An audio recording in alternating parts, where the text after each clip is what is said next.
मुजफ्फरनगर में राष्ट्रीय हिंदू शक्ति संगठन के कार्यकर्ताओं ने सोमवार को जिलाधिकारी से मिलकर नगर की मुख्य समस्याओं की ओर ध्यान आकर्षित कराते हुए ज्ञापन सौंपा। नगर की मुख्य जन समस्याओं की ओर ध्यान दिलाते हुए कार्यकर्ताओं ने बताया कि नगर की मुख्य अंसारी रोड की हालत बहुत खराब है, जिसमें बड़े बड़े गड्ढे होने के कारण वाहन चालकों के साथ साथ पैदल चलने वालों तक का चलना मुश्किल हो गया है। अंसारी रोड पर बीच में डिवाइडर और साइड में बिजली के खंभे होने के कारण रोजाना दुर्घटना हो रही है। कड़ाके की सर्दी के दौरान सिर्फ शिव चौक पर अलाव की व्यवस्था की गई है, जिस कारण गरीब व्यक्तियों को ठंड से बचने के लिए अग्नि का सहारा नहीं मिल रहा है। उन्होंने बताया कि महावीर चौक पर अस्थायी अड्डा बनाया गया है, जिस कारण से वहां पर हर समय जाम की स्थिति बनी रहती है। उन्होंने मांग की कि यहां से अस्थायी बस अड्डा हटाकर कहीं और व्यवस्था की जानी चाहिए। आज विशेष तौर पे सड़कों पे जाम, अव्यवस्था और सर्दी के कड़ाके की सर्दी में अलाव की व्यवस्था के लिए हम लोग यहाँ आए थे।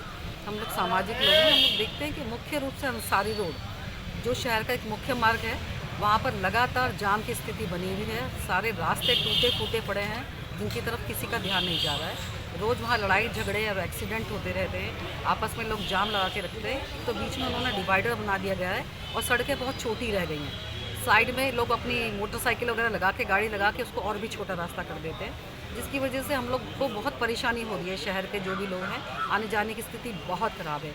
दूसरा नंबर पे शाहबुद्दीनपुर रोड, रामपुरी की तरफ जाती हुई रोड, उसकी हालत भी बहुत ख़राब है। तीसरा, ये महावीर चौक के आसपास जो अस्थायी बस अड्डा बनाया गया है, इसमें वहाँ पर हमेशा जाम की स्थिति रहती है। मेन रोड पे, मेन शहर के बीच में सड़कों की लाइनें, और उसके अलावा कोई भी व्यक्ति, कोई मोटरसाइकिल वाला भी नहीं निकल पाता। आसपास उन लोग की कंपटीशन सा लगा रहता है, रुकने का, चलने का नहीं, रुकने का, जिसकी वजह से जाम की स्थिति है। तो हमने डीएम साहब से कहा था कि एक स्थायी बस अड्डा एक तो बाहर की तरफ बनवा दिया जाए, और दूसरा सड़कों की व्यवस्था ठीक करी जाए और जाम की स्थिति पर कंट्रोल किया जाए। सड़कें ठीक हों, बिजली के खंभे सड़कों के बीच में आ रहे हैं, इनको किनारे लगाया जाए।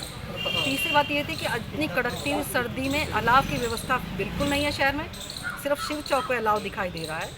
तो अगर इतनी सर्दी में जो गरीब लोग हैं, उनके पास तो रहने की, बैठने की, बिछाने की, ओढ़ने की व्यवस्था नहीं है। कम से कम अलाव की व्यवस्था शहर में होनी चाहिए। जगह जगह पर अलाव जलें, जिससे सर्दी से सिकुड़ते हुए लोग जिंदा रह सकें। देखिए, कागजों में तो 1200 बताए गए हैं, पर नहीं लगाए जा रहे हैं, इसलिए हमें यहाँ आना पड़ा। और क्योंकि समस्याएं ज़्यादा थी, तो इसलिए हमने सीधा डीएम साहब से संपर्क करने की कोशिश करी है, और वो मिले हैं। उन्होंने आश्वासन दिया है कि वो सब व्यवस्था की जांच करवाएंगे और उसे सुचारू करेंगे।